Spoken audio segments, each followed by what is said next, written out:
cultural relevancy really becomes more and more important to us. We need to reach students where they are and bring them forward with us. And we're really excited about our collaboration with the Teaching Excellence Network, and we think they're really going to support that mission as well. We've all written that goal into our plans to engage parents and students in a culturally relevant climate in all of our schools. That's part of how we spend our LCAP money, and it's one of the goals that will be evaluated on by the state, by the county, and by the local sites. So we're really, really excited to focus on this and to have some really amazing experts in the room to help us with that focus. So without further ado, it's a pleasure for me to introduce to you your keynote speaker for this afternoon. Please join me in welcoming Allison Cubales.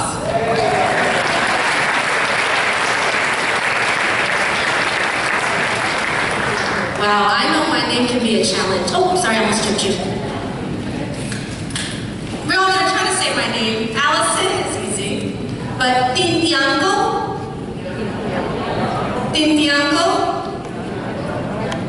Cubales. Names are extremely important. The names of your students and the people that you meet, the kind of things that you can do in terms of learning someone's name tells you about their history. So some of you are like, who's this girl up there? You know, just her name is Allison Cubales. That's great, thanks. But like, I am actually very interested in doing this particular work with this district.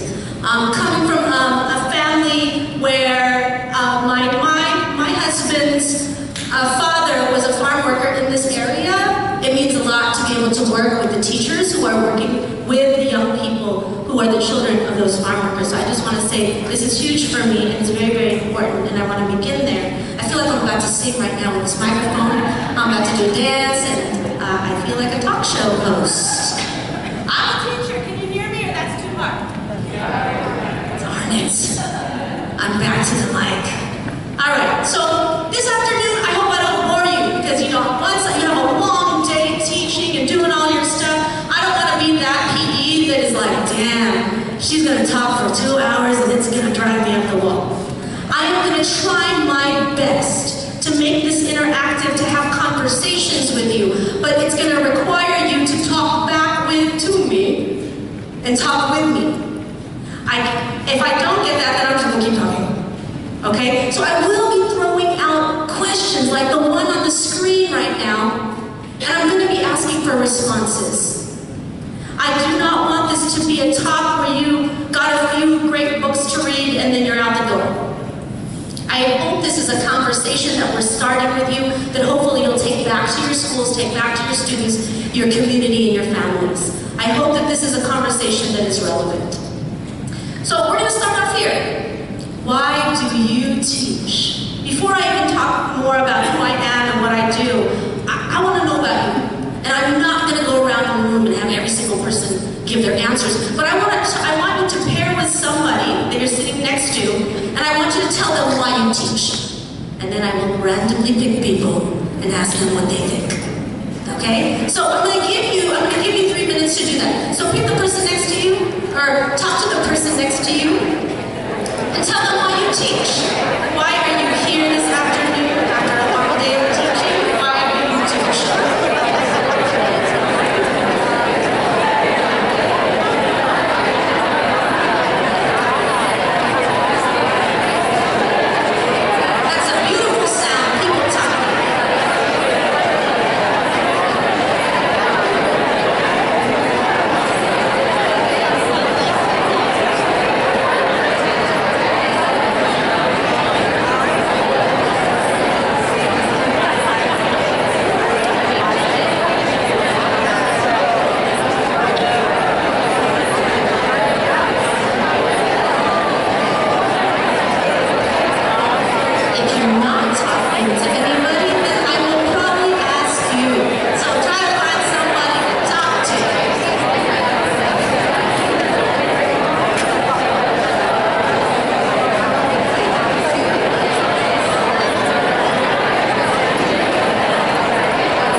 Don't you wish it was like that in your class? You say, we're about to discuss, and everyone gets quiet? Nah, that does not happen. Even in my class, I'm like, shh, shh, shh. Oh, sorry, that was like my mom calling me. Oops. Okay. All right, so, let's see. This guy there with the hat, with the sunglasses, and a cool pen in your ear. What's your name?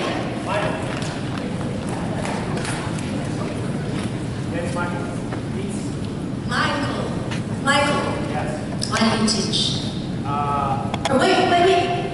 What do you teach? I teach PE. You teach PE. PE. Best believe that is one of my favorite subjects. My husband has been a PE teacher for 20 years.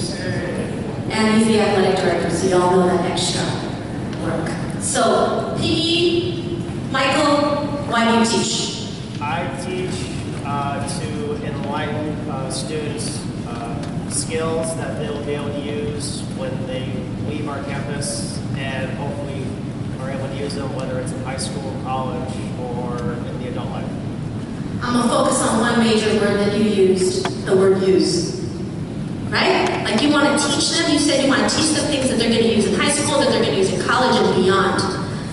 That is, how many of you hope that what you teach them they'll use? Dang. Right? Like, because sometimes I'm like, am I just teaching you something that I want you to turn into me? Or are you going to use this? So that's very important. Okay, here in my front row, I got some people that I solicited to sit in the front row. She has a special cushion here. Why do you, wait, name first, because I don't think everyone knows each other here. I'm Suzanne, I teach science here. And I teach because I myself come from a family background, and the people that lifted me up the most in my past were my teachers, and I want to be that for others. That's amazing. So, very, very important, and I'm going to state this like it's not a fact. I think teachers bring their own trauma to school too. Our focus oftentimes is students bringing their trauma, but we do too. And so I just want to humanize the teachers in this space and understand that that's part of the work that we do and how we then proceed. But then sometimes we turn it around. Like our friend here, Suzanne Levy. Suzanne Levy. So I've experienced, she says she's experienced some stuff. She's turned it around, and now she wants to be able to support students who also experience whatever kinds of trauma they bring. All right.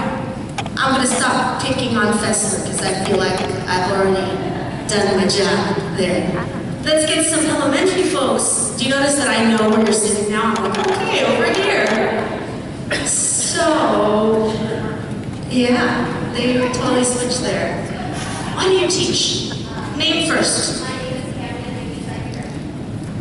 And I teach because it's the way that I can make the world better. One little person. She added the one little person at a time. That was cool. So she wants to make this a better place, one little person at a time. Okay, I'm still very little, but I'm old. But I think it's really important, you know, like you start with the students in your class. You dig where you stand. When you want to change the world, which many of us went into teaching to do, is to change the world, you think big, but you realize when you're standing in front of those 20 to 30 students that that's your responsibility. That's your responsibility to changing the world, is to make sure that they have the opportunities that they can get so that they can change the world, because you won't do it alone. Wow, this is the greatest way to do a speech, is to borrow everybody's stuff. Okay, I'm gonna go in the middle a little bit back here. Daniel, why do I know your name? Because you used my computer and now you remember. Daniel, why do you teach? This is like, I'm picking on Fessler again, but he's brand new at Fessler, like, pronounce to the rest of the group. Or announce to the rest of the group why you teach. I teach because I want to impact minds of people like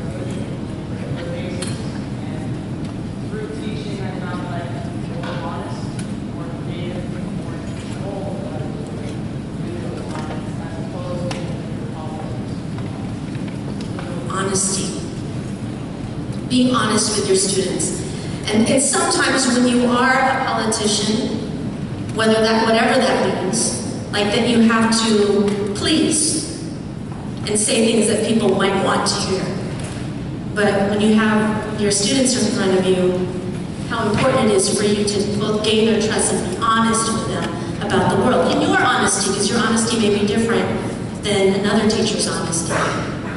Okay, I'm gonna stop doing Fessler because I keep wanting to pick on Deb, my friend in the back. Gosh, when I get to know your name, it's over. Deb, what do you teach? Can you remind us what school you're at? Miller. Oh no, I'm not a Miller. It's okay. She's got multiple allegiances. It's fine. Put me on the spot. I'm at Alvin. This year she's at Elvin. Okay. And then what do you teach?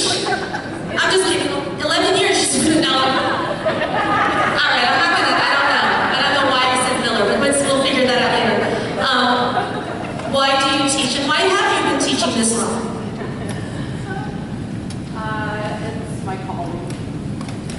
It's your calling. How many of you feel like teaching is your calling? It's okay if you don't raise your hand, it's fine. Okay. I feel like it was my calling too. And so when I answer this kind of question, and when I start to think about like why do I teach, I think about what it gives me. When I first started teaching 23 years ago, you looked at me really funny, but 23 years ago, I was a baby when I started teaching. I was only like 12, you know? When I started teaching, I was so cool. Okay, anyway, so I started teaching 23 years ago, and my answer, why do you teach, is because I want to impart knowledge upon these amazing brains. And then I started teaching, right? And I'm like, what? That's not teaching. You know, I can't just put a PowerPoint up and just flip through the slides and read from the slides and they got it.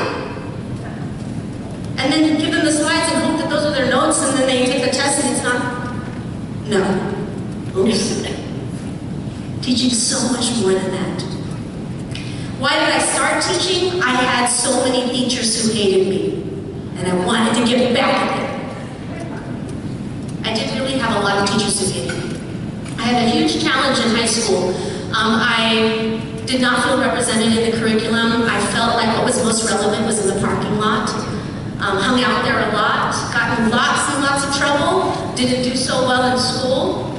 Obviously that didn't work well for my immigrant parents who came here to get me an education. So I didn't do well.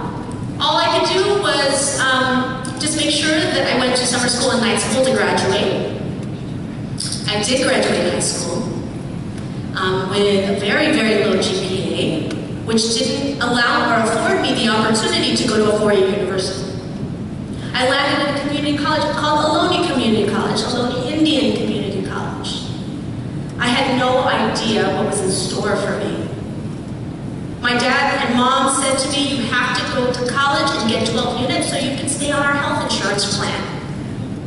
It was a practical thing. My dad was a janitor. He wanted to make sure that he could give us that opportunity, you know, to continue our health insurance. And so I took 12 units. I landed in this one class. It was Chicano Studies. I am not Chicano. But I landed in that class because all my friends were taking it.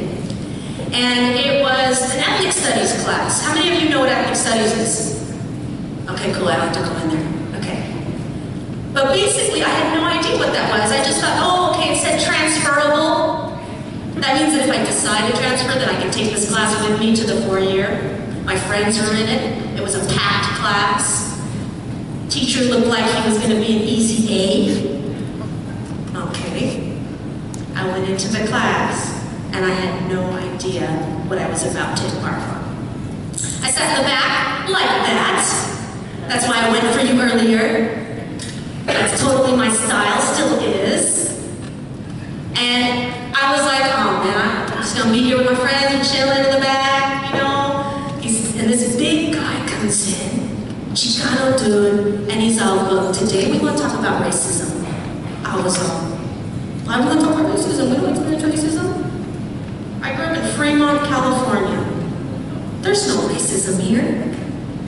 And I just kind of played it off, like, you know, whatever. And he starts talking about all kinds of stuff. And then I realized the things that he was talking about became relevant to me. Name calling. I was called bonsai. I'm not Japanese, I'm Filipino American. And so like even like this misrepresentation, right?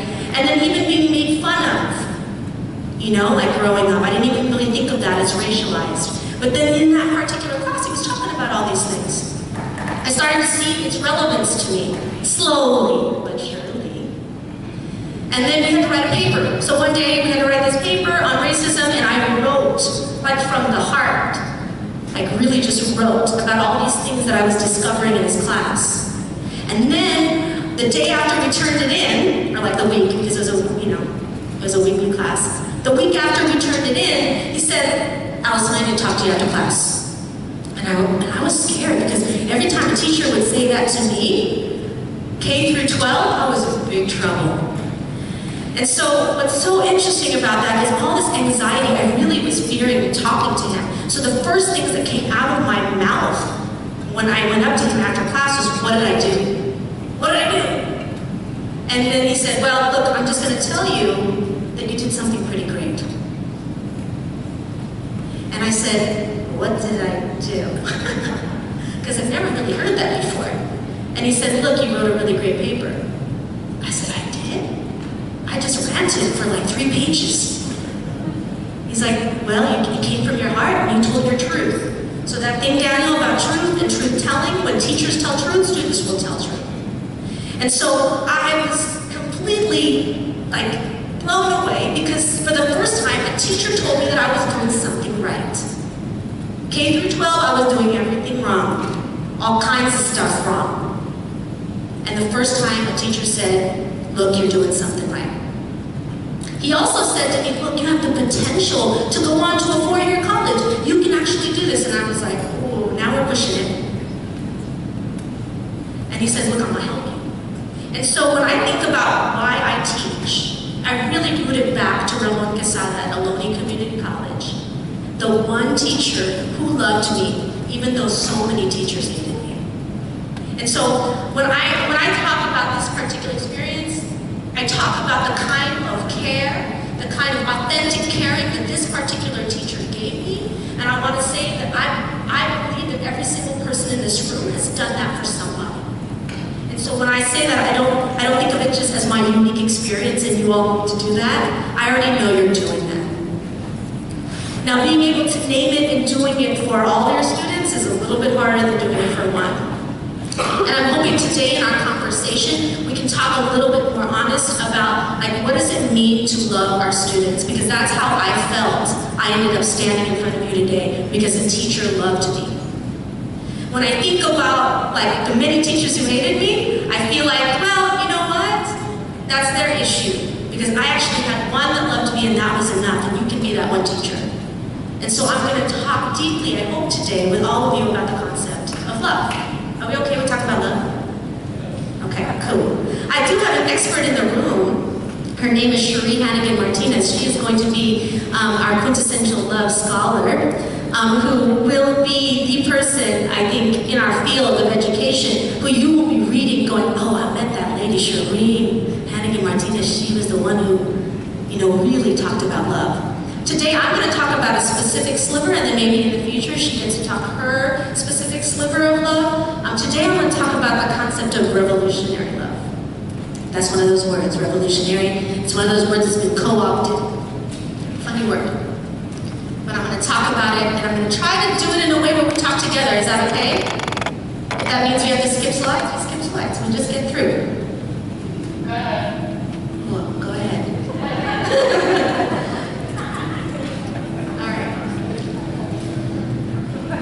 I know, get started. Community responsive pedagogy. That's something that is very much related to this idea of revolutionary love. Some of the students that I work with are up there. I'm going to talk about community responsiveness in relation to the praxis. We've been using that word all day. For those of you you who have been at any of our workshops, the praxis of revolutionary love.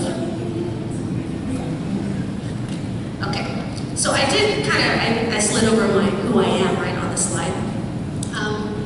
So just beyond almost failing out of high school and then going to community college and then going to a 4-year, I am a professor at San Francisco State University, one of the only Filipino full professors in the nation.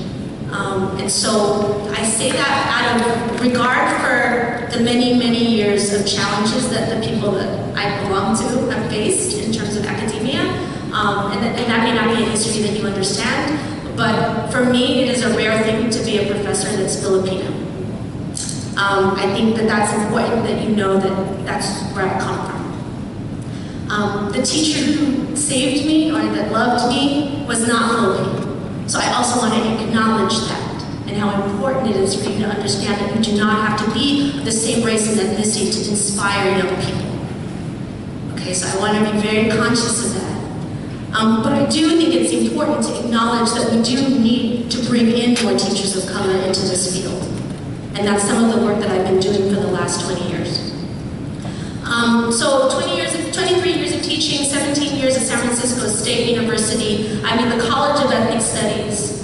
My focus has been primarily teaching teachers how to be responsive to students. That's been my goal for the last 2 decades. And I'm hoping that by working with this particular district, that we begin to do that even more deeper than we've already been doing it. And so we're going to start with this question. I know we already had one question. This is our second question. How is community responsiveness a praxis of love? I'm not going to break that all down, but I'm hoping by the end of the talk we have a sense of that. But what I am going to do is I'm going to ask one of my colleagues, Joaquin, to break down the concept of praxis. I like sharing the mic. Thank you. Good afternoon, everybody.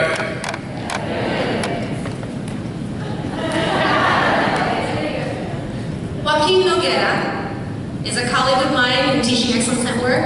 He's also a doctoral candidate at UCLA. Thank you.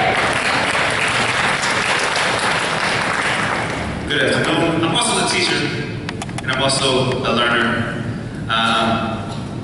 Praxis. We've been talking a lot about it, and we didn't talk about it a lot in the last session. We talked a little bit about it. We talked about it with teacher leaders this morning. Praxis. Can you just raise your hand if you're familiar with the term praxis? Okay. Should have a lot more hands than that. Praxis has to do with practice. It has to do with what it sounds like. The difference between practice, which is something that is really task-oriented, and praxis has to do with the thinking, the philosophy, the theories that inform the practice. So, if I have a philosophy about how to be president, for example, I'm leading, and the way I lead is a reflection of my praxis, right? It's a reflection of my beliefs about how I should be in my practice. If I'm a policeman, if I'm a gardener, if I'm a doctor, my theories about my work and myself inform how I work. So as teachers, and just before I get into teachers, everybody has praxis. A 3-year-old is enacting praxis, right? Their view of the world shapes how they engage in the world, the view of their self. Same with a 30-year-old. Same with the teachers. And a really important part about praxis is that it changes over time because we change over time. And it should. The thing is that we're not always intentional about the change that we make into our praxis. So I'm gonna leave it there because I think that's part of what we're gonna get into. How do we shift praxis? Thank you. You're going to be my praxis expert from now on. I'll come to you because I think it's important to hear also from the scholar's perspective. There's an element of praxis that is about the practitioner. So I want to be very thoughtful that we have praxis, and there is kind of an equation for this. Theory plus practice. Theory plus practice. That there's theory behind everything we do, even when we say we're atheoretical. or apolitical. There is still theory behind that. So everything that we do, even having our students sit in a circle in the morning, there is theory behind that. That concept of circle is very sacred. It actually comes from indigenous cultures. And you bring it, some of you, in the morning every time you sit with your students, right? And talk with each other and look at each other in the eye. That's not random, a random teaching method. There is theory behind every single method that you do. When you call on students, that's a methodology. You know, there's theory behind that. There's all kinds of theories that filter into our classroom. The theory that I'm going to talk about today is revolutionary love.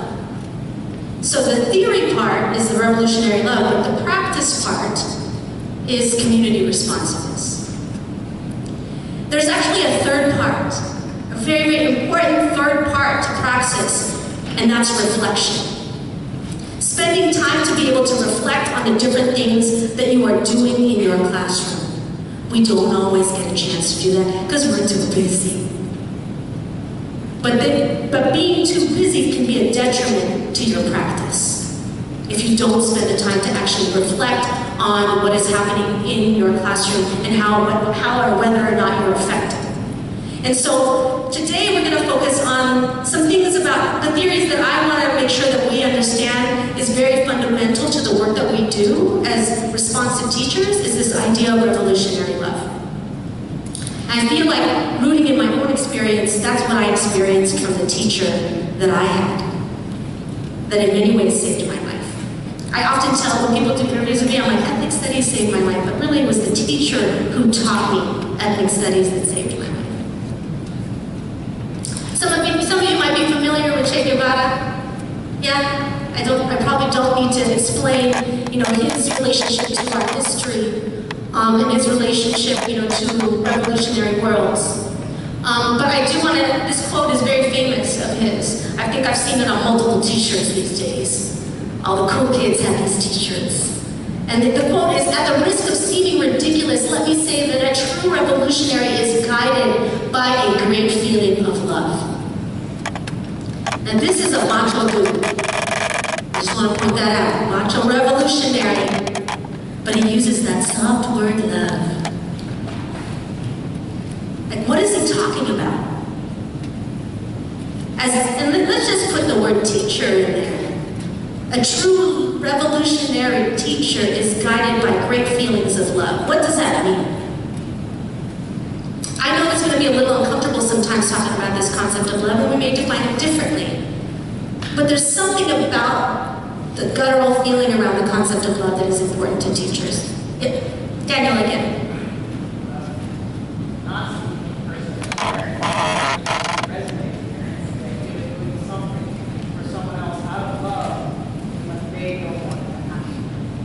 Say the last part.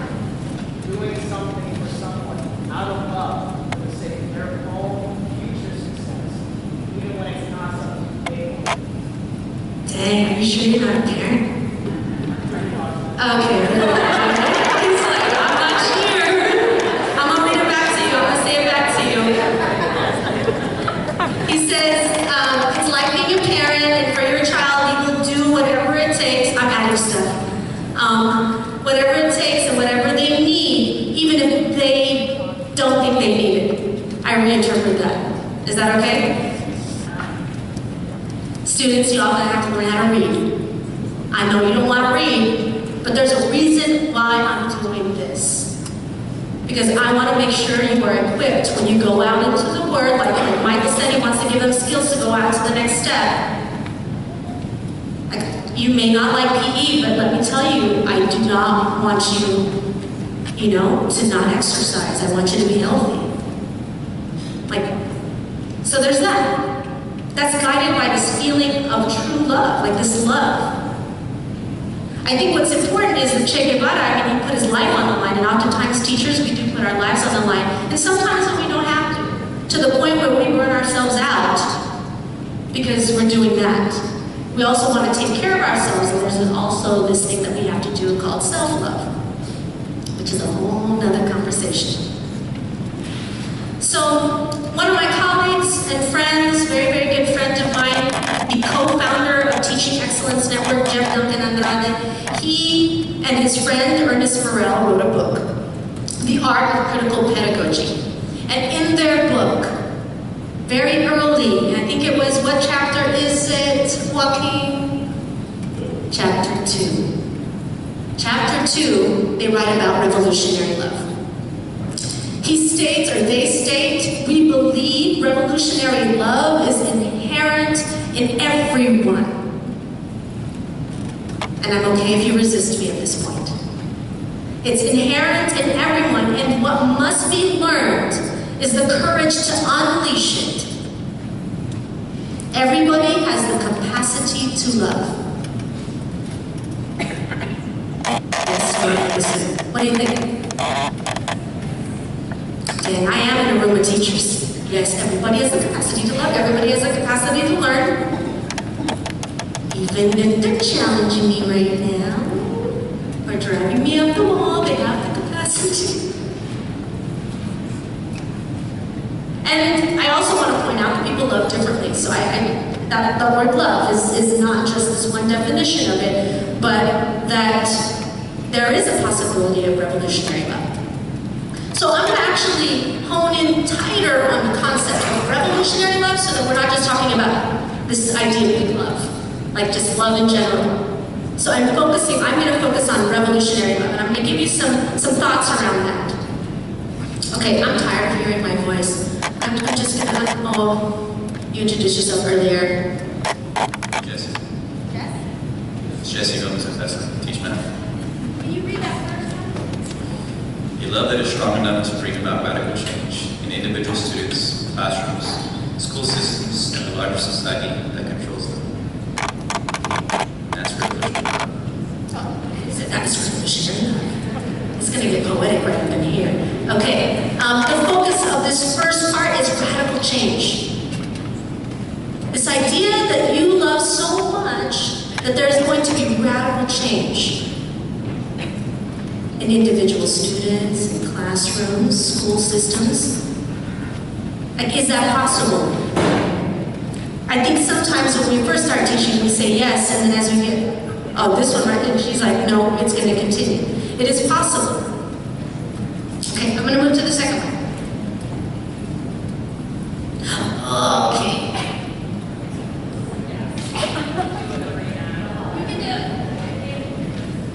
A continual search for more effective ways to help people to learn and to demonstrate their learning in academically and socially powerful ways. Okay. Revolutionary love is this continual search. Like, if you really do believe that you are going to be the most amazing math teacher that you could possibly be for your students, you're going to try every way to figure out how to teach whatever math equation that you need to make sure that they learn. You will try and try, and sometimes it's not going to work right away. You're going to keep trying. So this continual search for that's part of being loving. That's part of being a revolutionary person, that you don't want to just stop. That you've got to figure out how the students can learn things better. Okay? And then the last one. My principal over here. When teachers see revolutionary change in their students, classrooms, and schools, then they will know that they are practicing that sort of love. What's revolutionary change? Now that we know what revolutionary love is, according to Duncan Andrade and Morel, what's revolutionary change? If we can figure out what revolutionary change is, and we see that in students, that's how we know it's doing good work. What is it?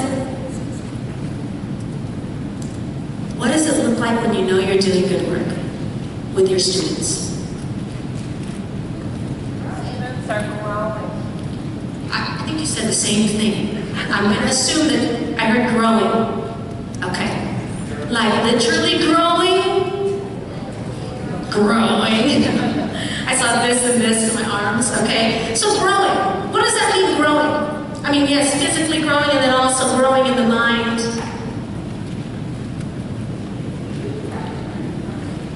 When I first started teaching, I was gauging by my whole class, they all grew. Now, I look at it individually. One student can grow from where he was when I got him.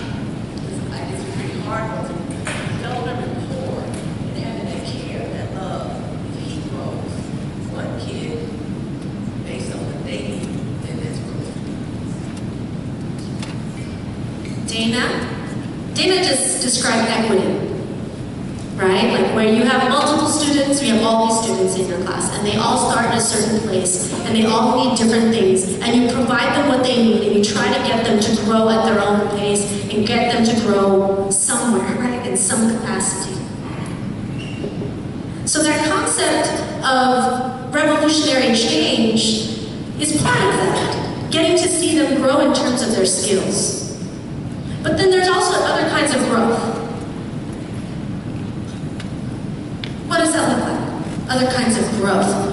When you're like, wow, even though my students still didn't do like super well on that test, something else grew. Yes?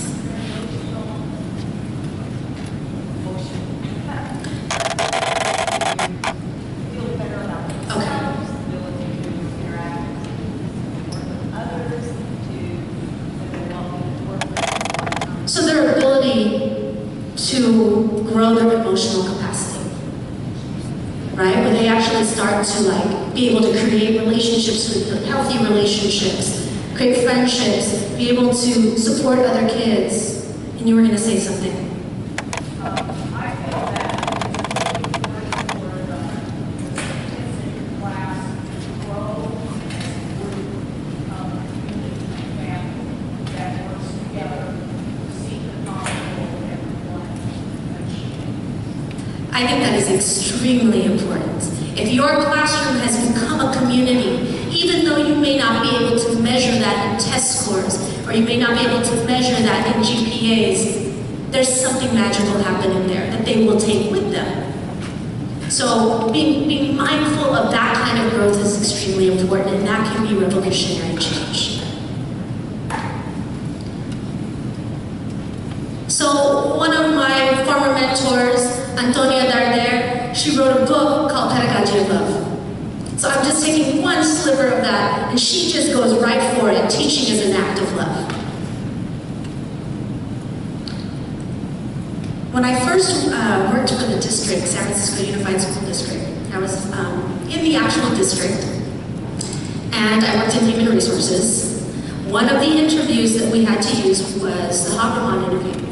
Not the Habermas, the Habermas interview. It's the Habermas Star Educator. I know you all don't use that in this district. But one of the questions was, do you need to love your students to be able to teach them? What do you think the right answer is?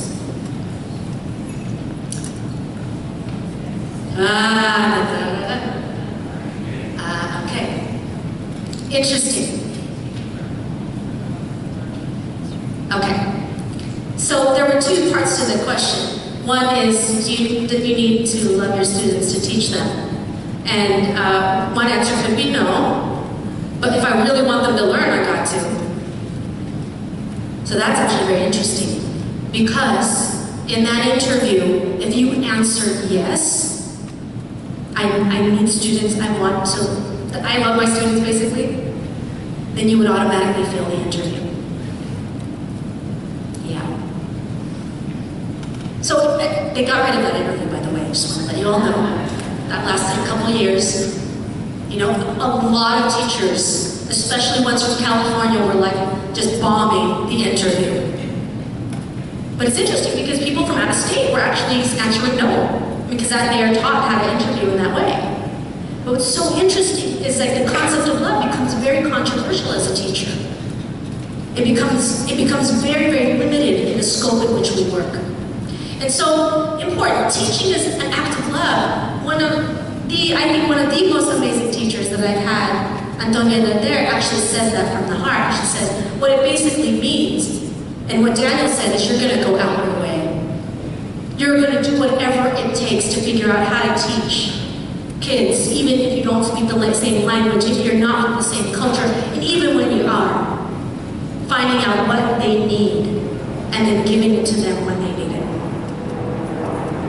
She is a student of Paulo Freire. How many of you are familiar with Paulo Freire?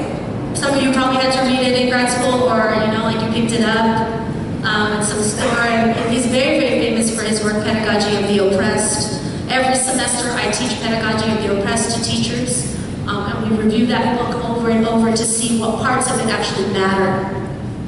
In his book, he writes, love is an act of courage. So Antonio Darder, who is his student, says teaching is an act of love. And then he says love is an act of courage. Why? Isn't it easy just to love? She says, not really. Okay.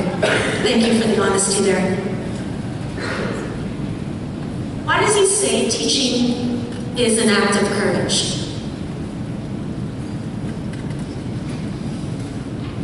Why do you think that? I got a bunch of administrators right here. There's a little quadrant. Look at that. They sit next to each other. You know I'm going to tease you. He said, oh yeah, he said because I told her so. Okay, so I'm just going to pick on you because you sit right next to me right here. Darn it. Love is an act of courage. What does that mean? And I think it's okay to talk from the administrator's perspective. It doesn't have to be just about teaching. Like, as a leader, like, love is an act of courage. What does that mean to you? She went for it. Because I think you're risking your emotions and your heart and your feeling and who you are by loving, by giving someone, whether it's on the personal side or the teaching side, you're trusting that you're giving of yourself to that person. And that takes courage because it doesn't always end the way you want it to. Or fast enough. Right? Because we, like, by the end of the semester, I'm going to have these students knowing this. But what if they don't learn it in your class and they learn it in her class? But you put the seed in there.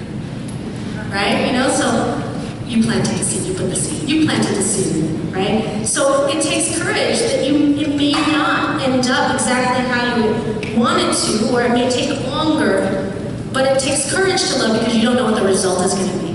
You are risking. You're risking it. So getting back to this question, how is community responsiveness a praxis of revolutionary love? I'm going to actually break down revolutionary love in more simple terms and relate it to the work that we do in Teaching Excellence Network.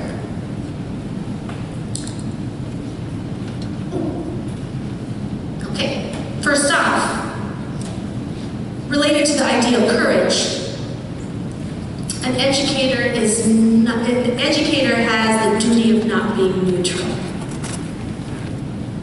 I absolutely believe that no one in this room is neutral. Anybody want to tell me that they're neutral? I'm just kidding.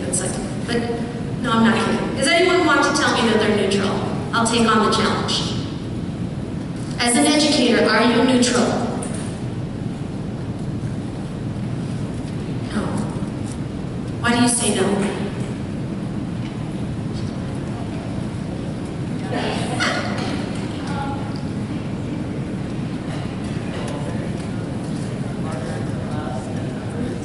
Just telling the truth right here. You can't be neutral. Some kids are harder to love. Doesn't mean you don't love them. Just makes sometimes it's more challenging to figure out, and then also figuring out why you have a hard time. Not just that there's something wrong with the child, but then like, why is it difficult for me to do this, right? So our job is not neutral. We want to say that we're neutral, we want to say that we're objective, but all of our experiences impact the way we are as an educator. And acknowledging our own experience is extremely important when we actually begin to think about revolutionary love. Because if you don't know who you are, it's very difficult for you then to allow for spaces for young people to begin to think about who they are. Paulo Freire talks about this thing called reading the world, teaching young people how to read the world, teaching not just young people but adults to read the world. He is actually an educator of adults. Paulo Freire taught adults. He didn't teach teachers. eventually he did with his books. But he taught adults to learn how to read. How many of you learned how to read before you were an adult? I am not raising my hand. I had to learn how to read as an adult. Even my dad had to learn how to read as an adult. I wasn't completely illiterate as a child, but I didn't know how to read. I did not love reading. When I picked up a book, it would make me sleepy. Right? I could barely get through a magazine article. But that one teacher who loved me spent the time to teach me how to read. But not only read text, but read the world through the text. And talk about how that text is relevant in my life. And so for me, when I think of reading the world, I don't think of just reading text or words. It's also about being able to read your situation, your community, your world. Ultimately, though, not just to read it, but also to transform it. And that's where the concept of revolution comes from. So it's about the intention. So community responsiveness is about the intention and commitment to a few things. Very important few things, but a few things. So these concepts here, okay? Does this look all familiar to you, some of you who have sat with me during the morning and in this afternoon? The concept of community responsiveness, okay? It kind of falls into three parts here: relevance, responsibility, and relationships. I'm going to focus on these three things. We're going to go one at a time, right? And we're going to break it down, okay? So I'm just going to fix my slide really quick. I'm going to leave you one question before I do that, because there's a slide that I think I missed. What does responsiveness mean to you? Okay? So if you can talk to the person that you were talking to, and then we will come back in just a second.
question was, I love it.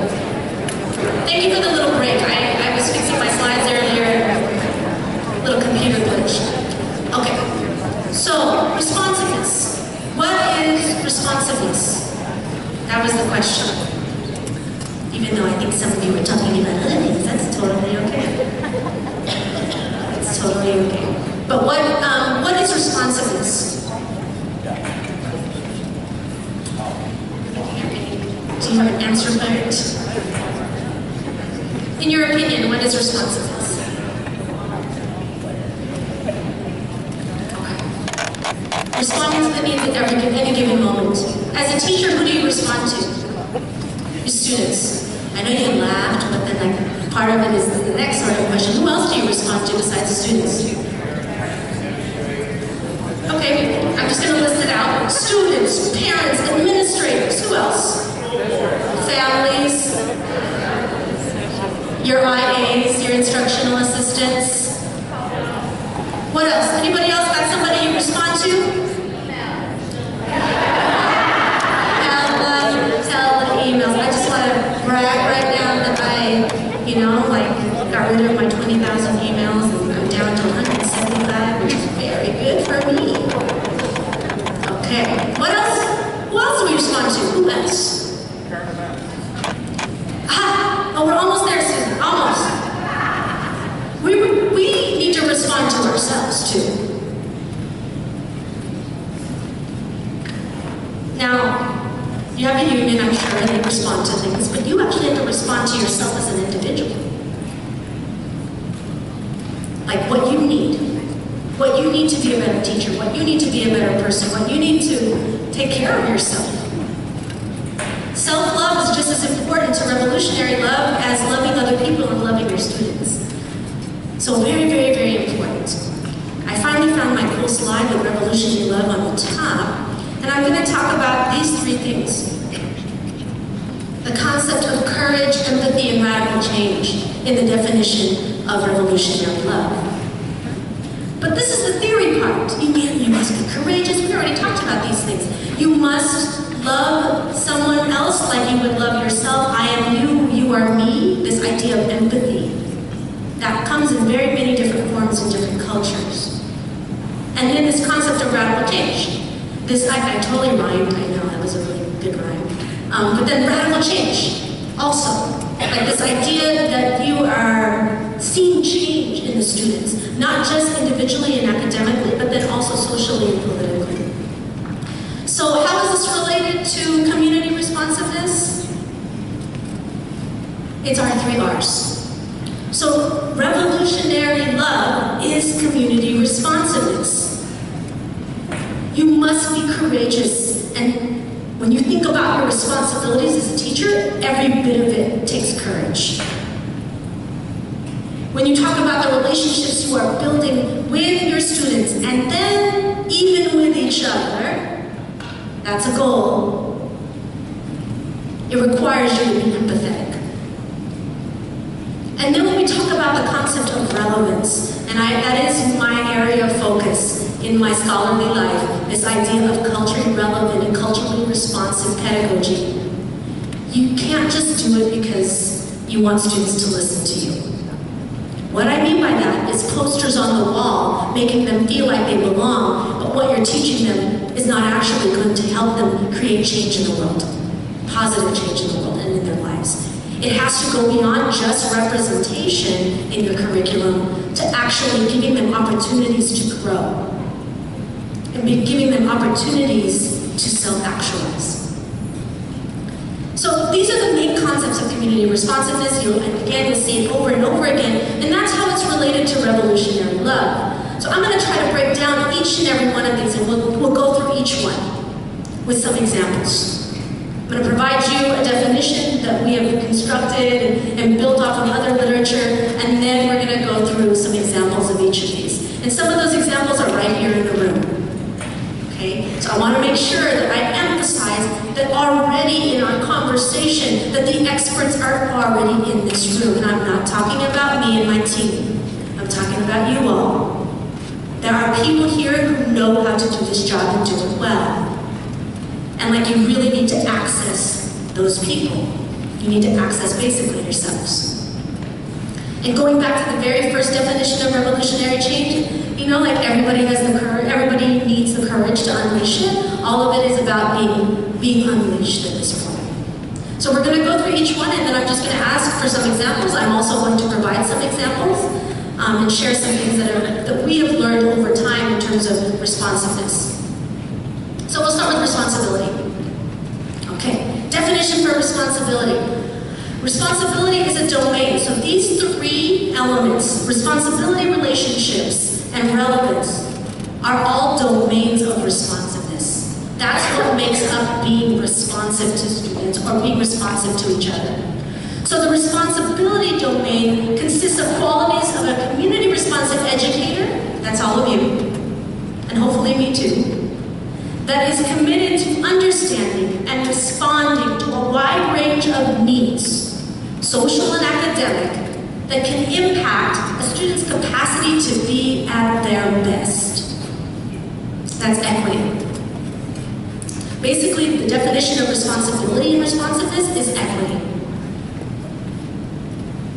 Now, equity is overused sometimes in a lot of spaces, especially in education. Look, we're going to have an equity project.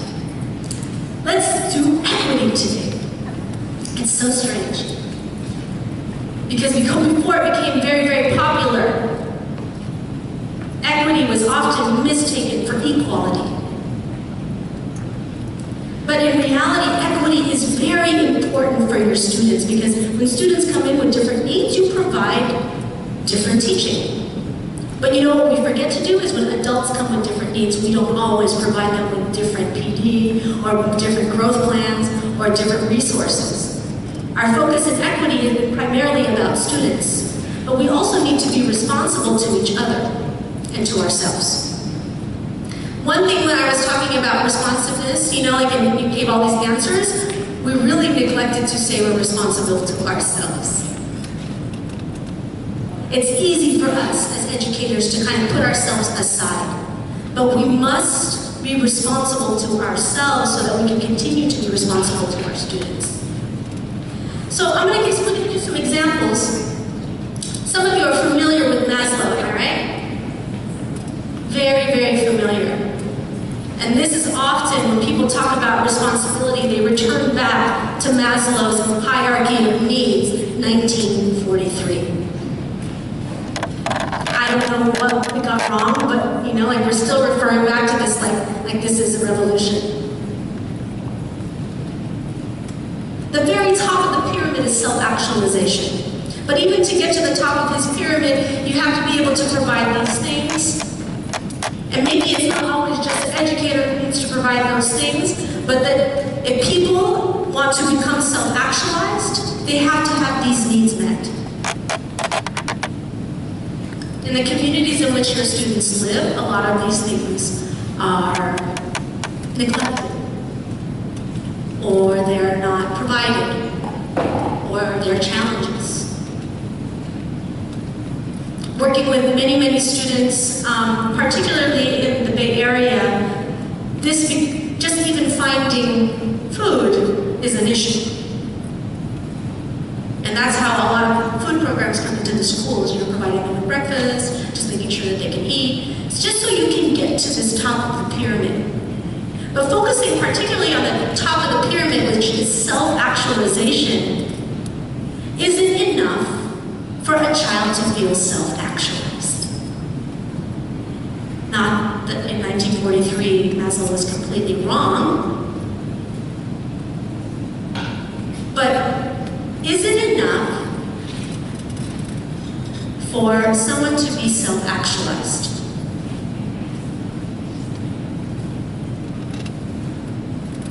I've reached the top of the pyramid. Am I done?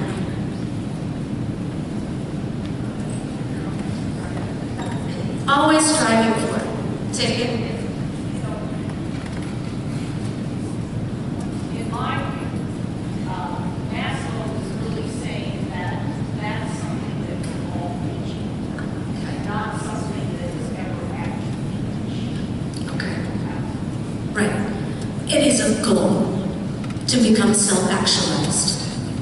I don't wake up in the morning and go, today I have become self-actualized. I have nothing more to do in my life. I'm done. I can't wait for that day, actually. It's going to be a great day. And then are we teaching students that? Once you get to college, cool, see you later. It's all good. Once you get that paper, once you graduate, you're self-actualized. It's interesting because Maslow's discussion actually doesn't just come from Maslow's ideas. He actually worked with indigenous peoples, particularly the Blackfoot Nation. And what's interesting is people misread some of his work. And my colleague and I, we've had our own arguments around the Blackfoot Nation and this particular model. And so I'm going to present to you my views on it. Because I feel like Maslow was correct, but I also feel like he was incomplete. He only presented one sliver of the picture. That to become self-actualized is a process. And yes, we're always striving to become that. But the Blackfoot Nation had a different model. So on your left, you will see Maslow's, which has become the Western perspective, that we all need to individually strive to be self-actualized. But on the right-hand side, you will see the First Nations perspective, which is rooted in the Blackfoot Nation. This idea of self-actualized is where? It's constantly happening, so it's at the bottom. And you all hit it on the dot, that you don't just reach it.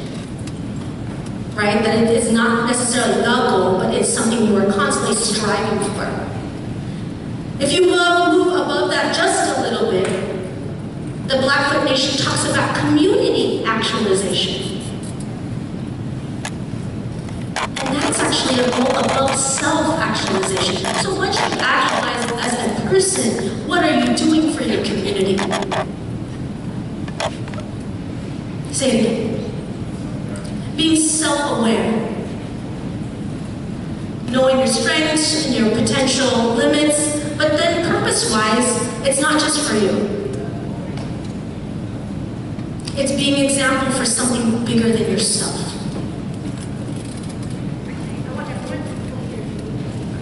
Just be an example for the Latino population, for the voice, so being a mentor and coach for them, because they don't really have a lot of people in their lives that they can look up to, and so I'm trying to be that one person, or one of the people, but I look at Thank you. And thank you for all the work you do every single day. I think sometimes we don't acknowledge that.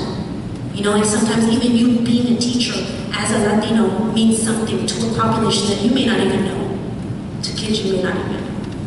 But this idea of community actualization is a commitment beyond yourself. So even if you're not Latino, like it means something to be community oriented or to do the work that you do for a community. Above that is cultural perpetuity. Does anyone know what that means? Cultural perpetuity. What does perpetuity mean? Forever, ever. Make it last forever. That was a reference to a song. Thank you. Keith Sweat. Back in the day. Okay. But getting back to this, cultural perpetuity, this idea of foreverness, this idea that your culture, your people will exist. For indigenous people, that meant something it means something very deep because they were deliberately eradicated. And so for the Blackfoot Nation, this particular part of the triangle is a statement of purpose. I want to point out that the young people that you work with, large majority of those young people come from communities that have also experienced colonialism and eradication. And how important it is that yes, they learn how to be self-actualized as individuals, but also that it's important for them to know that they are part of communities and cultures that need to live. And so Maslow, his Western perspective that he has provided in terms of self-actualization is extremely important for you in this, we're in the responsibility domain, right? And it's important for you to be responsible to get those kids to self-actualization, but it doesn't stop there. It also allows them the opportunity, if you look at the other perspective, it's also getting them in connection to community self-actualization, community actualization, and also cultural perpetuity. This becomes controversial. Do I get my kids to do well so that they'll leave Santa Maria? Or do I get them to do well to come back to Santa Maria? So just want to put that out there. I hope I'm being clear, because responsibility is something that you already know as teachers. I'm just providing an alternative perspective around that. Because sometimes as educators, we're just trying to get those individual students to college, get them there.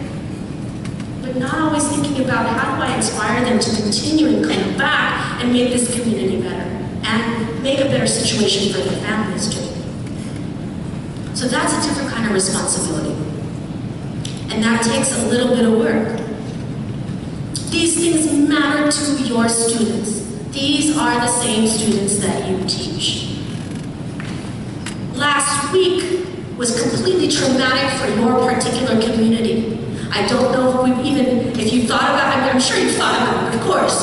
I don't know what kind of communication has happened amongst educators around DACA, but it impacts your community heavily. And you cannot ignore it. Sometimes as an educator, it feels like we can't do much, but actually you can. The safety that the students will feel in your classroom, in some cases will make them want to bring their parents to your school, because they feel in some ways that their parents are unsafe as well. Like, this is an important time to really think about that triangle. Think about the Blackfoot Nation triangle, that hierarchy of needs, and how important it is for you to be able to serve the students who may be very nervous right now about their status. Some don't even realize that this is their status. So I want to put it out there as very, very important to understand that this is part, when we talk about cultural relevance, it's cool when you have cute posters on the wall. But these are the realities in which make your work, make your teaching more and more relevant to students. I'm going to show you some relevant work.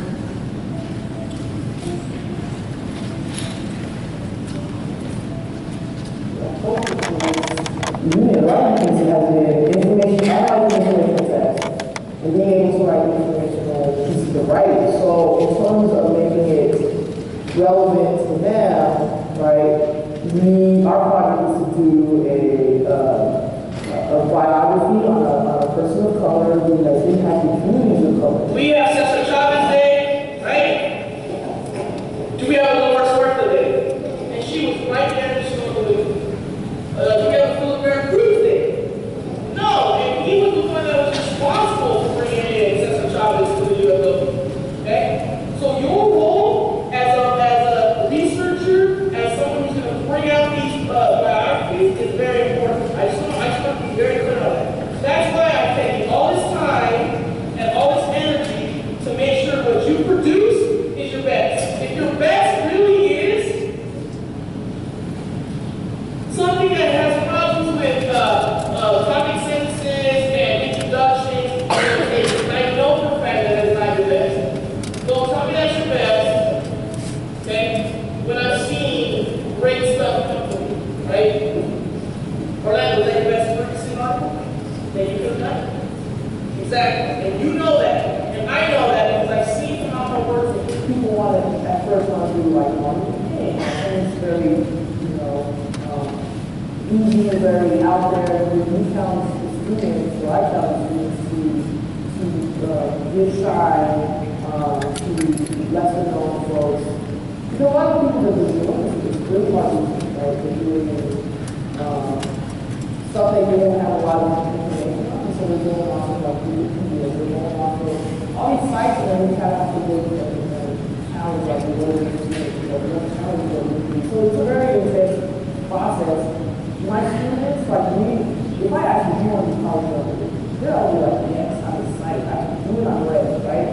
And if I don't that work, they'll rise to the occasion. Now, obviously, there's a lot of scaffolding and support, and we're going to have to break it down. So, like, when we talk about college credit, for example, they were excited. We read a little piece of college credit, right? It's like they, you know, out of the stuff that they read, they were able to pick up, like, oh, I know communication, and things like that, right? And then they were very excited.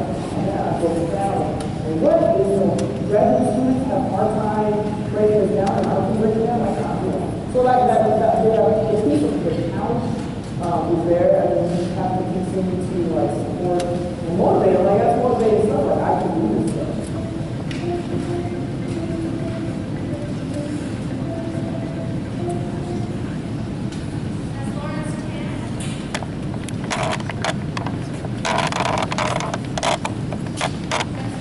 That's Lawrence Tan.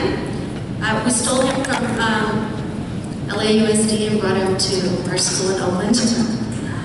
That's a horrible thing to do, but don't do that. Don't steal Lawrence from us. So LT, we call him LT, he's an amazing teacher. What did you see him do that was responsible? Getting us back to our domain that we're talking about.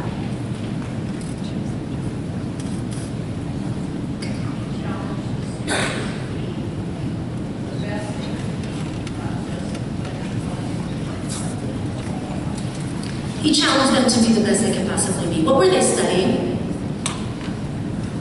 Okay, he had multiple topics that day.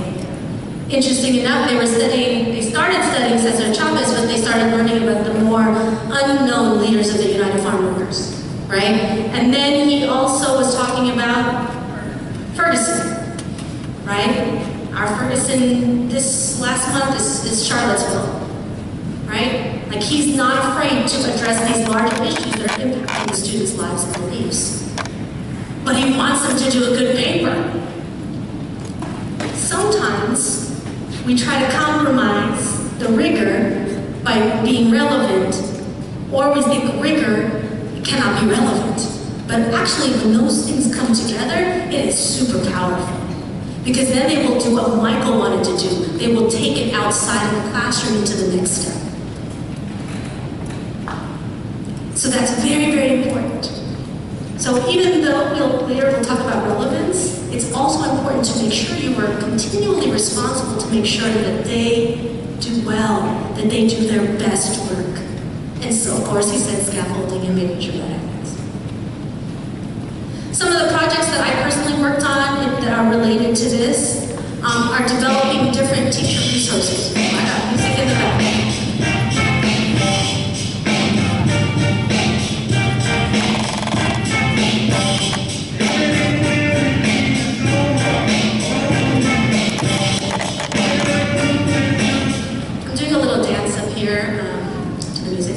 I'm actually doing a little dance because I'm not sure with the projector and how it all works. But I want to make sure that I share some of the work that I've been doing around these projects is really trying to develop rigorous projects that are relevant, that are responsible, and make sure that the students learn. And so, oftentimes in the classes, regardless of what subject, regardless if it's social science, English, math, or science, there is a way to do research. And so all of these are research-based projects, but they are research-based community projects that actually become part of like the rigor in the classroom, but then also the relevance. So I'll just explain one of them, which is YPAR, Youth Participatory Action Research. How many of you are familiar with that? How many of you do YPAR projects? Oh, we should come in and just do a YPAR presentation. So Youth Participatory Action Research is actually research that youth do to improve something.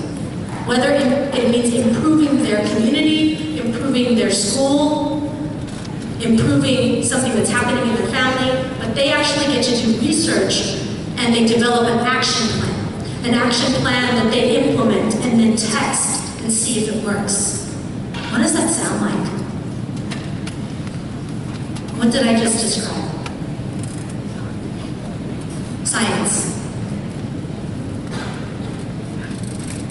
They get a topic, they look at it, they investigate, they test something out.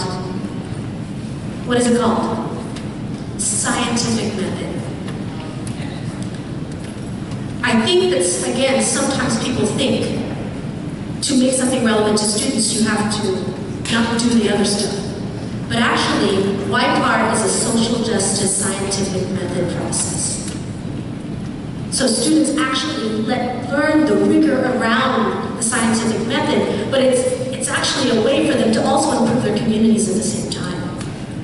And feel like that they are empowered to do that they have the agency to learn how to do that. Okay, so that's one of the projects. And if you're interested in any of the projects that you see up here, I have curriculum that I have written that I spent a couple decades writing, so if there's something that you would like me to share with you, I'm down to do that. Yes? So when several of us went out to see Roses in Concrete up in Oakland, we got to see one of these projects in kindergarten. And the students were doing research on a strawberry growing company that actually is in Santa Maria, and that was not treating their workers well. And so these are kindergartners. They learned about it.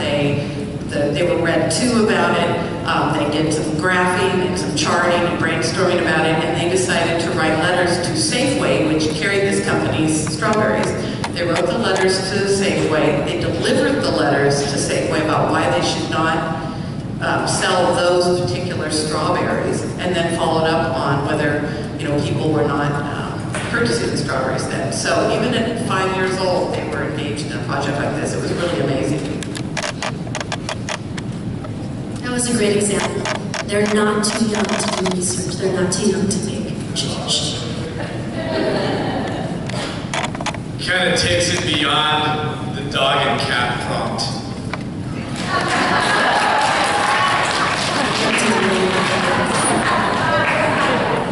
Tell me later, okay? There are ways to do YPAR with dogs and cats, I'm just saying. Okay. All right, we'll move on. So I'm going to move on from responsibility, because it's a different way to describe responsibility. I do recognize that, but I wanted to detail each of these. So we're going to move on to relationships. Relationships is one of those fun ones, because we are very good at creating relationships with students, or we think we are, and then sometimes creating relationships with adults is not as easy. And I think that it's important to know that when I'm talking about relationships in schools, I'm talking about both of those things, including relationships with families, including relationships with people who are like my dad, who was a janitor, relationships with everybody in the schoolhouse and beyond. So relationships. The relationships domain, so this is the second domain of 10, consists of qualities of a community responsive educator that is empathetic and committed to building meaningful and sustainable relationships with students and families. There's a lot of words highlighted there. Empathetic, committed, meaningful, sustainable relationships with students and families. Understanding that the students do not care what we know until they know that we care. Is that true? Okay. So we want to make sure students know we care. And sometimes it's not like, hey, look, I care about you, I care about you, I care about you. Sometimes that does not help. To tell a child 20,000 times that you care about them, but then your actions don't show that. That's a hard one to hear. Because it is important to tell students, look, I care about you. But care does not always look the same. And sometimes students don't feel the care. And then they don't want to learn. We have, my colleague and I have a joke, like when students, sit in your class and they show up every day and they act like they get a bad grade, it's like, wow, they deliberately decided not to learn. And that in itself has to do with the concept of maybe feeling like the teacher didn't care about them. So that's very, very, very important to consider.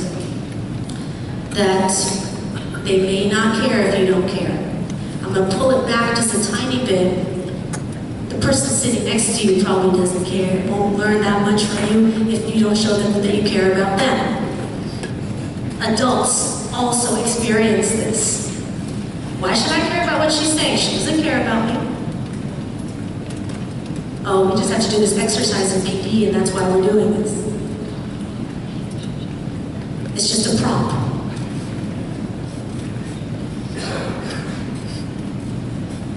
They don't know where I came from. They don't know my story. Actually, I don't really want to tell them my story because they don't really want to tell me theirs. You know, and it becomes this sort of interesting adult culture that's like all about your own classroom, your own students, but I don't want to interact with you because you're not as good as me. You wouldn't say that really, but that's some of the thinking. I'm the great teacher and those teachers are struggling. Or I'm a struggling teacher and those great teachers don't want to help me. You know, like it really is challenging. And I want to challenge you to think about your adult relationships as much as you think of your relationships with the children that you teach. Like, how are you coming together as a school community? You know, like, how is that happening at your school? Do you go to dinner together? Do you have lunch together? Do you know how many siblings the people you teach with have? Do they have kids? Some of you, more than likely, you know they have kids because they'll be like, I have kids. I can't show up to that meeting. But I'm just putting it out there, like getting to know people beyond the surface so that you actually can work together and create an amazing school. There's this book that I'm currently reading right now, actually. I've read his previous book, Bruce Perry and Maya Salovich. I hope I said that correctly. They wrote the book, The Boy Who Was Raised as a Dog. I don't know if any of you have read that.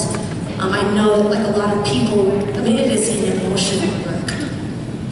They also wrote this book, Born for Love. Not as popular as of a book, but important because it really breaks down that we were born for love. We were born empathetic. We were born, we have the capacity to do this. And not just we in this room, but the children we work with. We're born empathetic. Like even when we see students who are struggling, I mean, it's students who are challenging, you know, and they make it difficult for other students to learn, is that's the way we describe it. They were actually born to love, born for love. Now, teaching them to sustain that and continue that and then have healthy love and healthy relationships is not just what they learn at home. Love happens at school. And so this piece of work, I'm really trying to understand, you know, like the relationship that love has with our growth as human beings, and it's been really helpful. So I really want to encourage you all to look into this work. I'm going to show you some love. Oh, that was a cool thing, right? I'm going to show you love.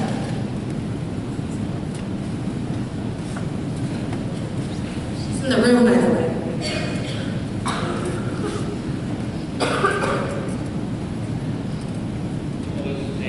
Can you bring food and sugar and food? Like, she made us feel. She was the one that made it feel like really comfortable, like everybody felt really comfortable, like, cause she got us to like really talk to each other. And not only does she build relationships, she build relationships with families. When my grandma died, she took me to my house and like asked if I needed anything, and I feel like that's what the relationship was. You're quiet and you're smart, and so your teachers kind of have really like not, but they really do it. Like a lot of what we've gotten into is that we force you to like write whatever 9 paragraphs instead of 5, right? And so like that's important because it's also what you said is important to you. Because I'm usually quiet, I don't like to participate a lot. I just like to do things by myself. Like and like Miss Reed like really got me to like work with other people and like open up and stuff like that. When I usually was just like I just want to do this for myself. We did a final use to do an 8-paragraph essay, and I'm not really good at essays. And like it was towards the end, going to the beginning of the summer, and I was behind a lot, and she actually banged on my door and told me that I needed to come to school and actually finish it on the first day of summer myself. Okay, so like if my anger is like at the top of the room, like she knows how to calm me down, or like when I'm in a situation where I don't know what to do, she said to call her at any time in the morning or in the night, and I feel like she's that's a good teacher. And I feel like there's a lot of strengths. How many students do you have?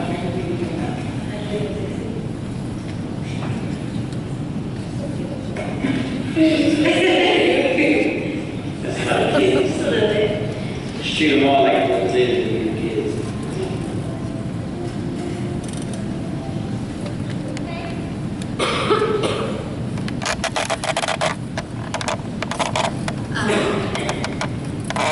Homegirl here, Shireen Hannigan Martinez.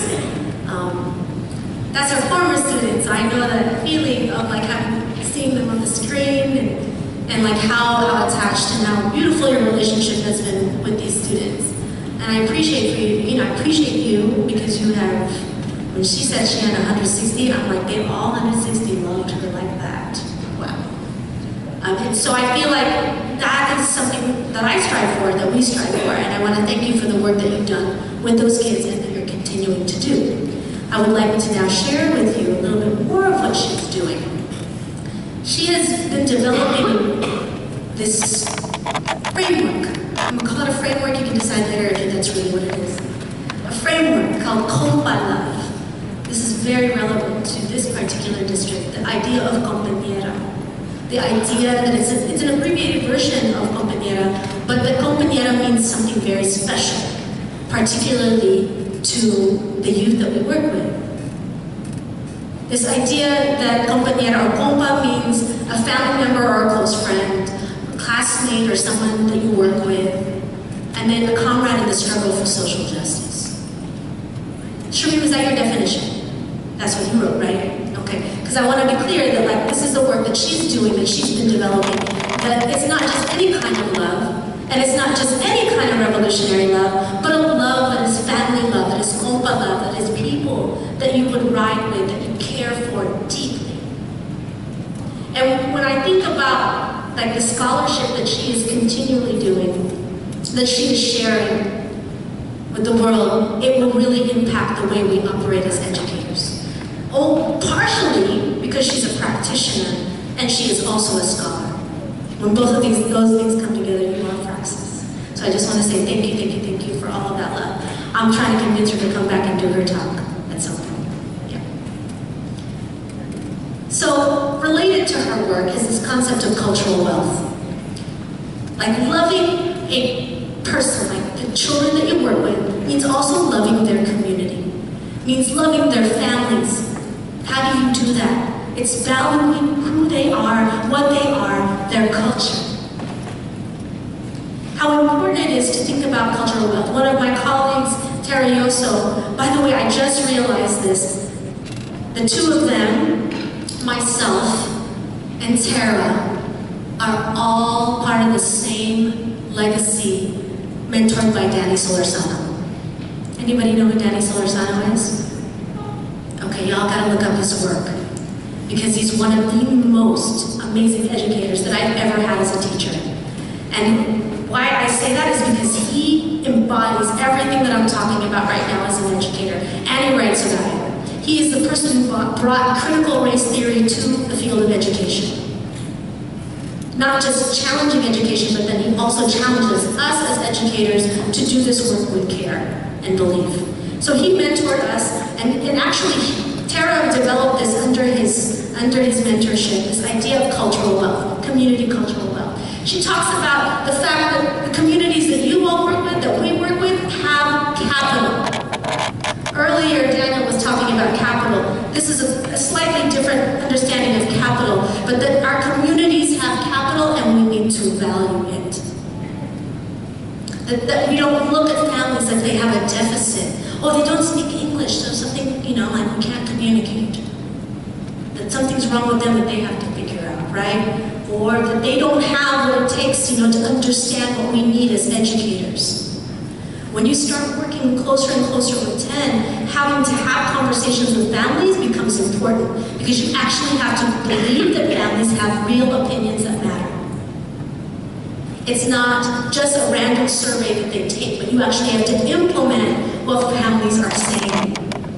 And so it really puts value on these things, that they have aspirational capital. Many of them are immigrants. Some of them get treated like they're immigrants, even though they've been here for 3 generations, 4 or 5 generations.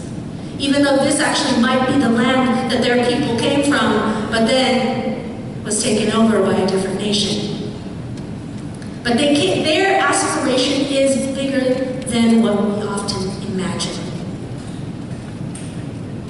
So aspiration can be an educational aspiration, but it can also be aspiration, like for a better life for their families. Linguistic, really valuing Spanish, valuing language, valuing the different ways in which we communicate, valuing familial capital, understanding that families are so important to them, to our communities, and then valuing social and navigational capital, that they're able to move through things. And we will see a lot of navigational capital in the next 2 years because of all the things that are happening to freedom and all the things that are happening to what we imagined as a free state. So things will change and you will see people navigate it. You need to acknowledge that that is wealth. That they're not running and hiding, that they have to do what they have to do to survive. Acknowledging that as possibility and wealth is extremely important to their humanity. The last one is resistance capital. This idea that at times they have to resist, to actually live. And that's its own understanding of wealth. Social movements, like many of the rights that we possibly had, is due to resistance and due to people's activism. Many of the things that we see that seem to us as easy and automatic, our civil rights, our human rights, were all fought for. And in the families that we work with, many of them resisted as well. So when LT was talking about the United Farm Workers, people in some of the families that you work with, and serve, actually have participated in those movements. Finding out some of that history would be very interesting to the classroom. I like the music when it happens that I have examples.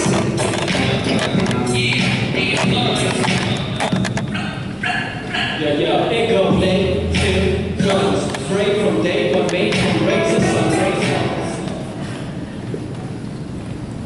So, that song actually comes from the Bay Area, from a group called Men of Guns, who do a lot of activism in our community, particularly challenging educational issues that students are facing. So it's appropriate in some ways. In terms of community responsive pedagogy, I also want to make sure that we understand a little bit about some of the challenges that we create when we think about community. Sometimes we create false community in our classrooms. Things that we think are community, but not actually addressing maybe some of the challenges that students are facing. And what I mean by that is superficial activities that do create a sense of community, and then when they leave and go to the classroom, they are fighting their butts off. Or in the community that they actually don't get along. Or in some of my cases, when at one of the high schools I was working at, like where actual gang members were in both of my classes, and I would put them in the same group. And not really thinking deeply about what that means. Sometimes we create those false activities versus get really clear and deep into the problems and solving the problems from the root. Some of the other activities that, I really try to make sure that we include in community responsive pedagogy is the development of building relationships, not just in our classrooms, but also in the neighborhoods in which we teach, and then also amongst teacher communities. And so when we talk about relationships, I'm going to say it over and over, and you're probably going to hear it amongst your colleagues, it's not just about creating relationships with students, you and your students, it's also creating relationships with each other. So I'm going to move to my last R here, and we're going to close it out with this idea of relevance. How much time do I have? 10 minutes, perfect. So this idea of relevance, this is my favorite one. I leave it for last because I feel like this is extremely important, particularly if you are an educator that wants to serve your students. This idea of being relevant to them. So relevance domain consists of the qualities of a community responsive educator that is committed to developing curriculum and pedagogy. Curriculum and pedagogy that connects students' daily lives, their communities, their families, and their ethnic, cultural, and linguistic histories. I'm going to emphasize one part. Connects to students' daily lives. Because when we talk about relevance, people like to focus on putting culture in front of the students and hoping that that matters to them, but there are actually, sometimes that misses the mark when they're experiencing particular things in their culture at that time. I'm going to skip my video example because I want to make sure I share this. So, ethnic studies, I know many of you raised your hand, but ethnic studies actually is very controversial. Am I right? Yes, very controversial. In California, a little bit different than when I go to Minnesota and when I go to Allentown in Pennsylvania, which I just came from. Ethnic studies has been proven in California to work. Stanford University did a study 2 years ago on a program that I helped develop, and it was a big program in San Francisco Unified. And it showed that students did better in school. Oh my gosh, it is a big threat now.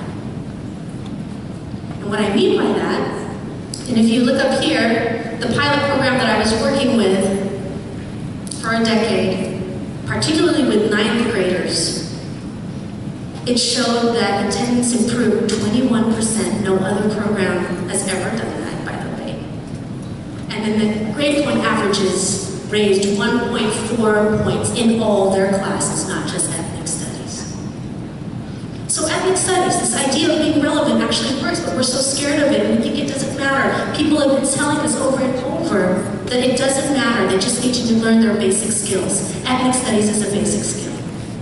To be able for these young people to actually do well in the world, getting to know who they are, can actually give them purpose and return back to the concept of revolutionary love. So I urge you to think about the possibility in ethnic studies in all your classes, not just social science and language arts. It can expand.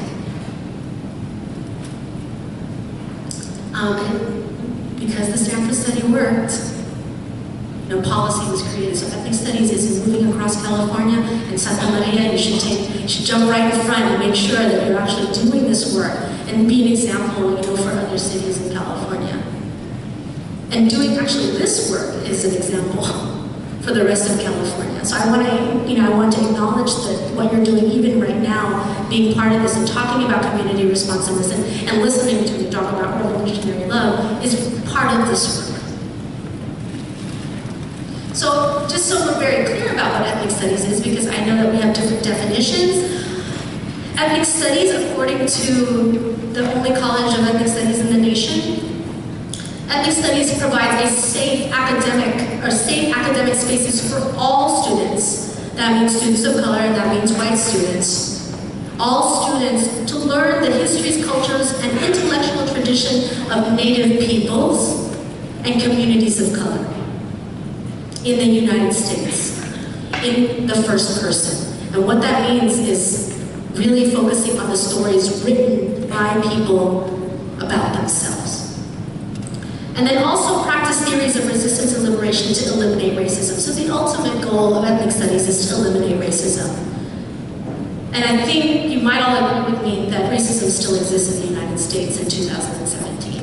And so we have some work still to do, and ethnic studies hasn't solved all the problems. And so that's something to really think about and consider when we talk about becoming a relevant teacher or becoming a responsive teacher. What does that really mean? And are you really providing an education that is useful to your students in the larger sense of that concept of being purposeful? So, kind of taking this back to the idea of where we started, this idea of revolutionary love. Ethnic studies is about revolutionary love. One of the major tenets of ethnic studies is love and respect. And I really want to make sure I emphasize that ethnic studies is a loving place. And I think that it is important to consider how that will fit in all the work that you're doing, even at the elementary school. So including the work that I've been doing in San Francisco, I've been working with several elementary schools to implement ethnic studies during the daytime, not just after school. I'm very excited about that. And the middle school that I work with, Denman Middle School in San Francisco, they have three courses of ethnic studies now. So I'm very excited about how they're developing. So you can do it now. It doesn't just have to be at the college level or high school. Okay. So there's so many different examples of the ways in which we can provide ethnic studies and provide relevant education to students, but not just doing simplistic additives into the curriculum, but actually going deeper into dialogue. So if you look on the right-hand side, the focus is really talking deeply about history, but also thinking about the now and how it's related to them, about how students can produce culture as well. So sometimes culture relevant means that you are taking something from what you think is relevant to a community and bringing it into the curriculum, versus also thinking about how students can create culture. Done many different examples. Again, we have curriculum that we can share with you, different projects that are related to developing the relevance of your classroom. I just went very fast there. So if you're interested in these resources, you can reach out to your 10 team, and there are 10 leaders. Can you all raise your hand if you're a 10 leader in the room? That's a lot of leaders, a lot of 10 leaders. Welcome to our family, people. So they become the designated people who are in communication with our team over in San Francisco and Oakland. And so make sure that you reach out to them. So some of these examples are really trying to get at like transformation with students and going beyond just, like something that's representative of what you think is their culture. Okay, so this is all bringing us back to the very beginning. And I'm going to close with an actual very short video because I miss my daughter so much. I get to sometimes show her. So this is what I think of when I think of education that works.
That's my child that I'm going to get back to very, very soon. But I want to say that I'm not going to take credit for that. Okay? She had to write that speech in class with her teacher. Her two white teachers. I want to be very clear. It's important for me to acknowledge that, okay? Because I actually sent her to a school with large majority Filipino teachers, but in kindergarten she got two white teachers, and I was like, okay, deep breath. And they were fabulous, especially Miss Morsi. Miss Orsi would sat with Mahalaya. She is in kindergarten, she didn't say a word in class. I was like, oh my gosh, I love to talk in public. What is happening to my child? You know, like, is she going to be mute? I don't know. She's not talking. Miss Orsi sat with her. And so by the end of her kindergarten year, for her to be able to stand in front of people to do that was because Miss Orsi, she was doing all 3 R's. Completely, super responsible in terms of challenging my child to be better. Right? She created a great relationship. My child trusted her, maybe as much as she trusted me. And then at the end of it, she made my child's education relevant to her and what she believed in. I was bawling. Could you imagine a parent? I was like crying, watching her even just open her mouth when she said her name. I was like, and then she was saying something that was going to impact community. She's like, don't get rid of teachers. You know, like, that's huge. And so I felt like, okay, that's the kind of teacher we want to become. And so I just want to leave you with that. Say thank you, thank you, thank you, thank you, thank you. You all are about revolutionary love. I feel that. Please reach out to me. I am always available to come and hang out with you all here at Santa Maria. Please reach out to our 10 team, especially the ones who are local to your sites. We want to be available to you to help you improve your practice and help you do whatever it takes to become better and better and better for the young people you work with. So thank you, everybody.